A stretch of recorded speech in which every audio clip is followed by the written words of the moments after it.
The Cooper football team is 8-1 and preparing for this Friday's Section 5 5A championship game. The Hawks are averaging 42 points per game. It's a combination of a very good running game and a deep passing threat featuring two outstanding senior wide receivers. Here's this week's Sports Jam Spotlight. Cooper wide receivers Pedro Amoussou and Adrian have proved to be a dangerous pair for opposing teams to defend this fall. The two seniors combined for 15 receiving touchdowns in 8 regular season games, with each guy averaging more than 22 yards per catch.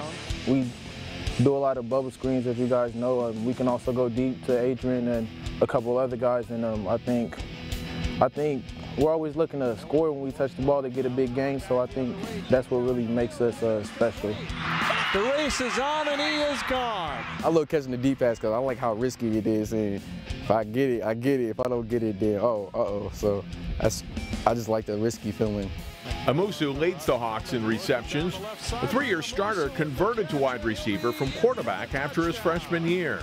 It wasn't too difficult because I started early, and I worked with our old quarterback Cameron a lot. So I worked with the older guys, the older varsity guys, and they took me under their wing and taught me receiver work and all types of stuff like that. So that made the transition pretty smooth. While the two work on their craft in practice, both guys also look to improve whenever they get a chance.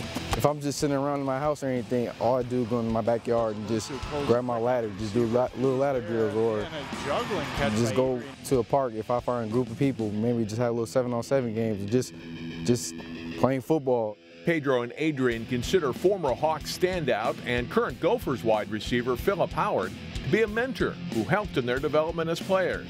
And each guy has a favorite wide receiver too. Tyler Johnson from the U.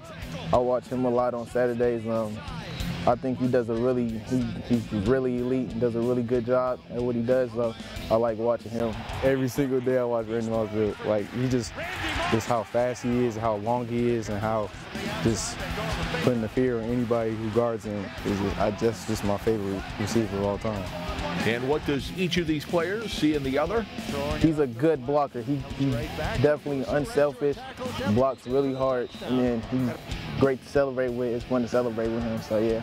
One thing I love about Pedro is that how when he catches the ball, I like how his speed is, and I like how he just make one dude miss and go, and he just flies. Cooper needs one more win to reach the state playoffs for the first time since 1995. The seniors on this Hawks team are hungry to make that happen. We've been talking about this since our freshman year. We all were like, well, brother, we've been here since day one. One thing we got to do is reach our goal, go to state. As you saw earlier, Cooper beat St. Louis Park 35-7, with Pedro and Adrian combining for 5 catches and 157 receiving yards and 1 touchdown by Adams. They'll host Spring Lake Park for the Section 5 5A title Friday night.